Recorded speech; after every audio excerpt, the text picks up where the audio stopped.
Là Trần Lê Hoa nè. Viên Du Du ngó qua tròn xoe mắt. Suýt nữa thì hoảng hồn luôn. Lê Hoa rất bé kiều cứu bước vào. Lý ơi, em qua thăm chị đây nè. Đứng ngoài cửa một lúc, em nghe hết rồi đó. Có khi em giúp được chị nha. Bài viết tiếng Đức hả? Chị làm được không vậy?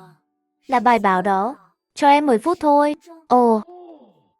Cho em mượn cái bàn làm việc nha. Chuẩn bị giấy với bút luôn. Đây là em gái em nè.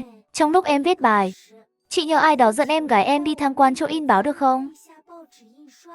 Bé con về nhà còn phải viết bài văn tham quan nữa đó. Viết cái gì vậy trời? Bộ tường tòa soạn báo là chợ hả? In đi nha. Bé Kiều Kiều được dẫn đi tham quan rồi. Trong phòng yên tĩnh, chỉ nghe tiếng viết sột soạt. Mọi ánh mắt đều đổ dồn vào Lê Hoa. Xong rồi nè, chị Lý cầm lấy bài. Lướt qua một lượt thật nhanh. Khen không ngớt lời luôn. Nhìn cách sắp xếp này xem. Nhìn chữ viết này nè. Coi cách dùng từ chuẩn chỉnh này nữa. Mọi người học hỏi đi nha. Sao biết đâu được cậu ấy viết bài thì sao? Trường tụi này có dạy tiếng Đức đâu mà. In đi, gây rắc rối to vậy còn dám lên tiếng hả? Sao cậu biết tiếng Đức vậy? Mẹ mình là tri thức trẻ đó. Bà dạy mình một ít nha. Tuyệt quá, giá mà cậu qua chỗ mình làm thì tốt biết mấy. À đúng rồi, giờ cậu đang ở đâu vậy? Lần này em qua là muốn bàn với chị chuyện công việc đó. Ra ngoài nói riêng một chút nha. Viên Du Du mặt xanh lè luôn. Thấy chị Lý đi ra với Lê Hoa. Cô ấy tim đập thình thịch luôn. Đừng lo, cô ta không có bằng chứng đâu mà. Chuyện qua lâu rồi mà. Cô ấy nhìn ra ngoài cửa sổ. Bỗng ngẩn người ra luôn. Sao lại là anh ta? Sao anh ta lại đến đây? Người đàn ông đi cùng Vu Xuyên chính là Liêu Dũng đó. Họ bước tới chỗ Lê Hoa, cùng nhau trò chuyện. Rồi Vu Xuyên lấy ra một phong bì đưa cho chị Lý. Chị Lý nhận lấy, vừa xem vừa gật gù. Cảnh này lọt hết vào mắt Viên Du Du. Chắc chắn là bệnh lý của Lê Hoa rồi. Không thể để họ nộp lên được. Lúc này chị Lý bước vào văn phòng, đặt phong bì vào ngăn kéo. Chị ra ngoài một chút nha. Viên Du Du nhìn ra ngoài qua cửa sổ. Chị Lý dẫn Lê Hoa với Liêu Dũng đi về phía đông. Chỗ đó là văn phòng của sếp báo xã. Chắc họ đi báo cáo rồi. Không được, không thể nào. Viên Du Du vừa nghĩ thầm, vừa liếc mắt sang ngăn kéo để phong bì. Trong phòng kế toán của báo xã, chị Lý nắm tay Lê Hoa. Thật không nỡ để cậu đi chút nào. Không sao đâu chị, sau này em còn nhờ chị chiếu cố nhiều nha. Sau này có bài viết nào hay ho cứ giao em nha. Em đảm bảo làm tốt luôn. Chuyện lớn nhỏ ở trần em sẽ để ý giúp chị. Gặp tin tức hay là viết ngay một bài. Lê Hoa với chị Lý sự đồng thuận luôn. Cậu ấy nhất định muốn làm cộng tác viên đặc biệt cho báo xã. Cậu sẵn lòng giúp tụi chị là tốt quá rồi. Chỉ là trong lòng chị. Không sao đâu, em hài lòng lắm rồi. Lê Hoa quay sang nhìn Vu Xuyên. Tiểu Xuyên à, em cũng phải cảm ơn trận ống kỳ lạ đó nữa. Dù làm em mất cơ hội công việc tốt thế này, nhưng lại giúp em gặp được người chồng ưng ý. Còn có nhà chồng siêu tuyệt nữa. Chắc là ý trời sắp đặt rồi ha. Liêu Dũng nghe vậy, mắt ánh lên vẻ dịu dàng luôn. Anh bạn Liêu Dũng này, chuyện tiếp theo nhờ anh phối hợp với Lê Hoa nha. Tôi em còn việc, đi trước đây nha. Đây là thủ lao bài viết hôm nay của cậu. Hơi ít một chút, theo chất lượng bài của cậu. Đáng ra phải trả cao hơn mới đúng. Hôm nay gấp quá, không kịp xin lãnh đạo. Chỉ trả theo mức cơ bản thôi nha. Lần sau nhất định bù. Em giúp tay thôi mà. Cũng chẳng tốn sức gì đâu. Ra khỏi báo xã, lúc chờ xe, Lê Hoa mở phong bì ra. Bên trong là 3 đồng 2 hào rưỡi tiền lẻ. À, chị dâu ơi, biết có mấy tờ giấy mà kiếm được nhiều vậy luôn hả? Trên đời này chẳng có cuốn sách nào đọc là vô ích đâu nha. Sao chị không ở lại vậy? Em tưởng chị thích xem cái tên đầu sắt đó xui xẻo lắm chứ. Thật ra phong bì đó không phải bệnh lý của chị đâu. Chỉ là bài chị viết về chuyện Vu Xuyên bắt trộm thôi. Gọi Liêu Dũng tới cũng để làm chứng thôi mà. Nhưng trong mắt Viên Du Du thì không phải vậy đâu. Viên Du Du lo giữ chỗ làm lắm. Cô ấy sẽ bất chấp xé bài viết đó luôn. Với tính nóng này của cô ấy, còn đi cãi nhau với Liêu Dũng nữa. Mà Liêu Dũng thì không chịu nổi chuyện mờ ám đâu. Viên Du Du càng mua chuộc anh ấy càng vạch trần cô ấy thôi. Chị đã nói chuyện với chị Lý, gợi ý chút chút rằng Viên Du Du đã giở trò với chị. Chị nói nhẹ nhàng thôi, chị Lý chưa hiểu ra ngay đâu.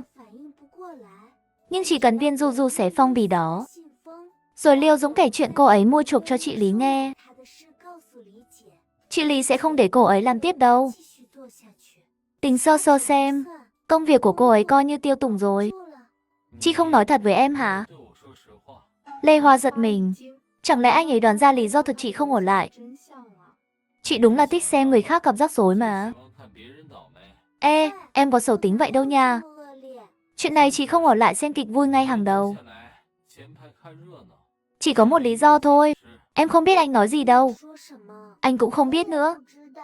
Vu Xuyên thấy cô nhóc này hơi phiền thật. Muốn xem lắm hả? Anh lên báo luôn đúng không? Kia có bán táo kìa. Wow, táo ngon lắm nha.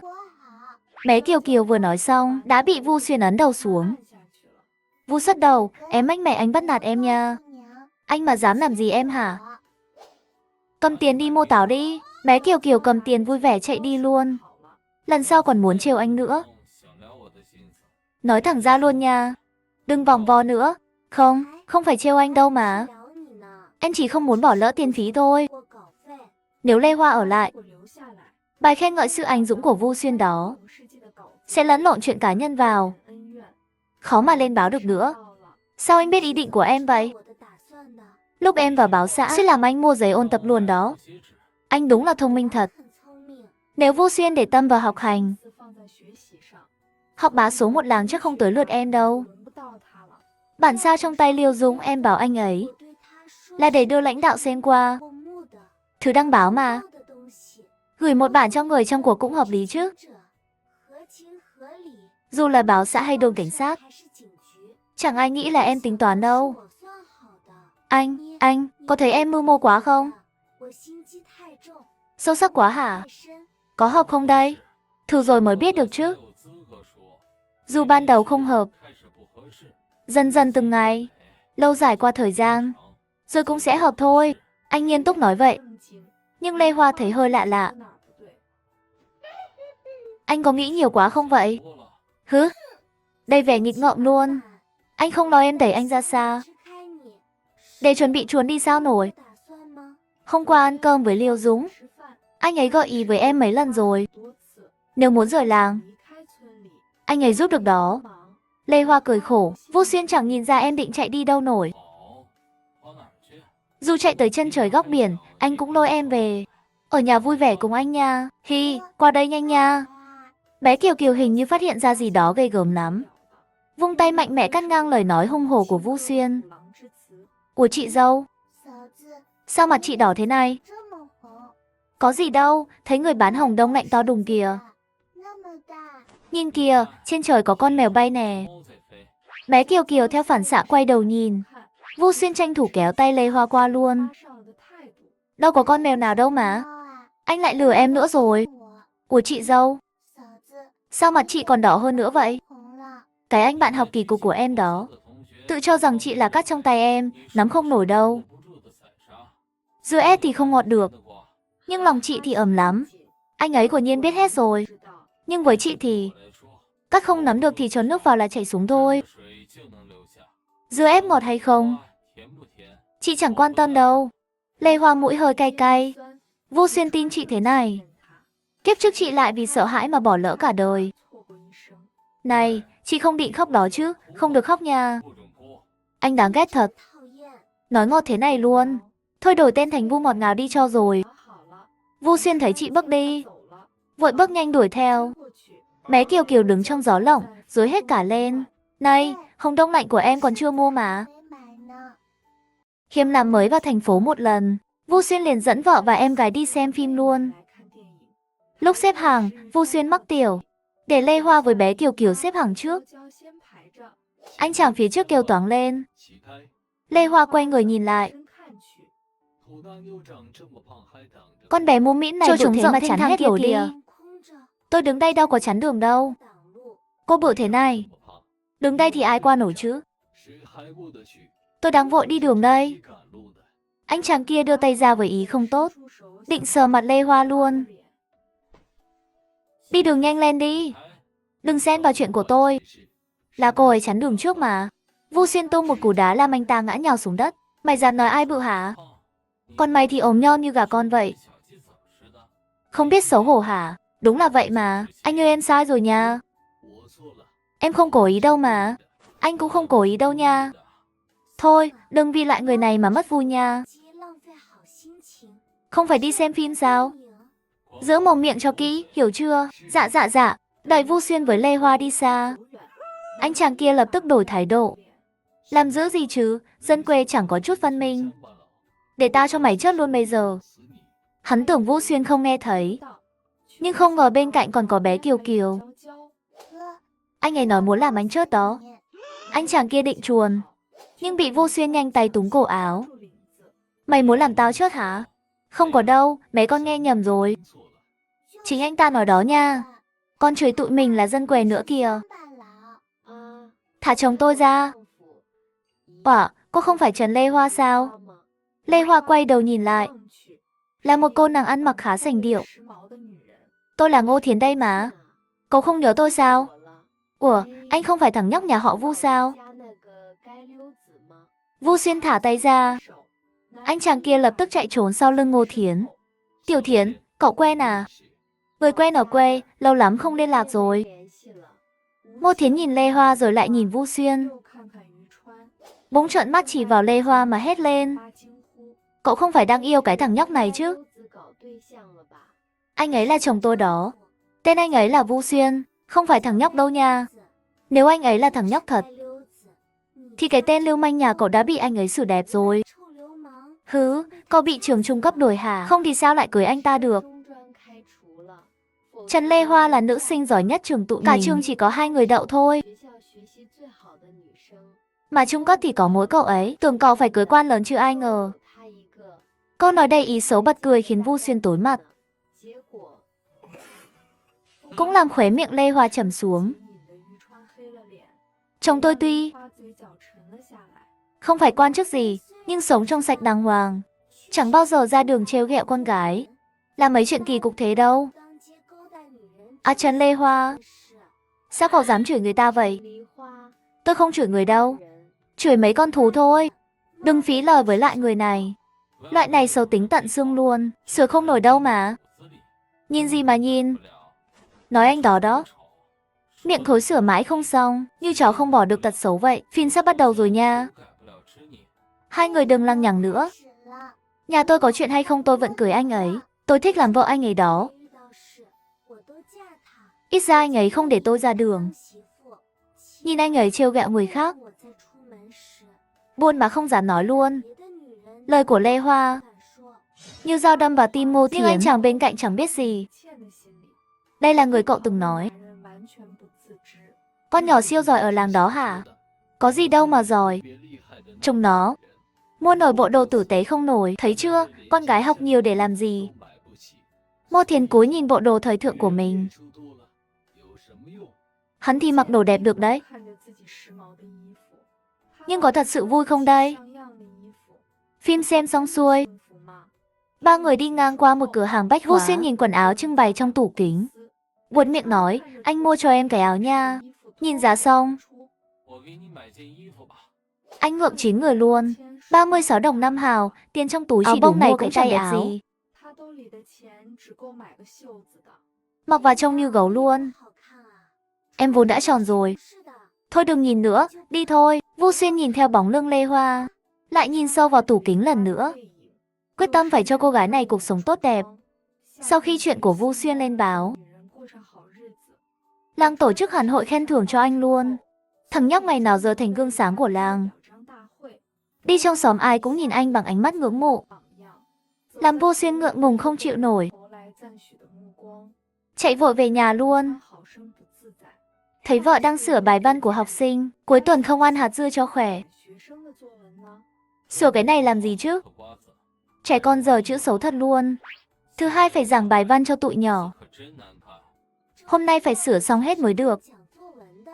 Nói như chữ anh đẹp lắm vậy. Chị dâu qua thử bài em viết được không nha? Từ hồi đi thành phố về, bé Kiều Kiều chẳng còn nhắc chuyện nhảy đồng nữa. Làm bài tập cũng chăm chỉ hơn nhiều luôn. Viết về nhân vật thì cố nắm đặc điểm chính nha. Dù cái này cũng coi như đặc điểm của anh ấy thật. Vu Xuyên lén lén giật lấy quyển vở. Anh trai tôi là một người gan dạ lắm luôn. Các chị dâu là chân anh không bước nổi. Xương cốt mềm nhũn hết trơn luôn á. Con nhóc này học ai cái kiểu đó vậy hả? Nghe bình thư đó mà. Dân võ lâm gặp mỹ nhân đều phản ứng vậy hết á. Võ lâm gì nổi chứ? Đó là bọn hái hoa tặc đó nha. Gặp con gái lạ, hứ. Nói xong vỗ nhẹ lên đầu bé Kiều Kiều. Làm con bé tức quá nhảy xuống giường đi mách luôn. Anh cứ bắt nạt em hoài thôi. Ha ha. Mai anh lên núi nha. Mê mơ. Lên núi làm gì vậy? Săn thỏ đó. An toàn không đó? Có các hồ sói nhỏ dễ thương vậy nha. Cặp gấu thì bắt về mày áo bông cho em luôn. Mẹ ơi coi nè. Anh ấy lại trêu em nữa rồi. Chị dâu, em nói đúng không nè? Mới có tuyết được 2 ngày. Lên núi săn thỏ vừa đúng lúc luôn. Em hay nhắc muốn ăn thỏ rừng mà. Săn thỏ về cho em nha. Chuẩn bị sẵn sàng chút đi. Săn thỏ về cho em nha. Phải chuẩn bị sẵn chút đi. Không thì bà nội lại tới nhà làm ầm lên mất. Bà nội của Vu Xuyên ở cùng xóm với bà ngoại.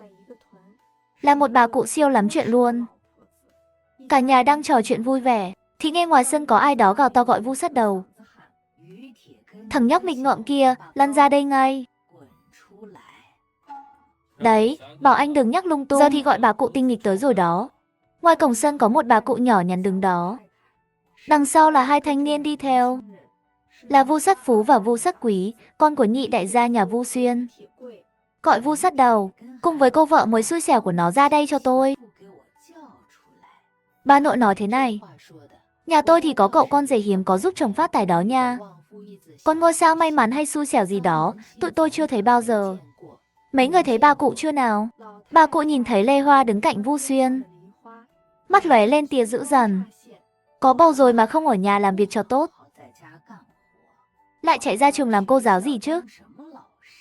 Tôi thấy cô giống con cóc ghẻ thôi. Lộn nhào một cái là lộ hết cái đuôi xấu xí. Bà cụ vừa mở miệng là mắng ngay. Làm Lê Hoa ngơ ngác đầy dấu hỏi. Bà nội ơi, bà nói gì vậy à? Mê mâng, con cóc ghẻ lột da ra. Nghĩa là gì à? Sống thì ai cũng ghét, chết thì làm người ta quá sợ. Đi. Cô, cái đồ 1, 2, 3, 4, 5, 6, 7, 8 không ra gì này. Cô chính là con nhóc nghịch ngợm đó. Con, cái thằng nhóc nghịch ngợm này là giống của con trai bà đó nha. Con là nhóc nghịch thì, bà là gì đây à? Vu Sắt Đầu, mày nói chuyện với bà nội kiểu gì vậy hả? Mày còn chút hiếu thảo nào không đấy?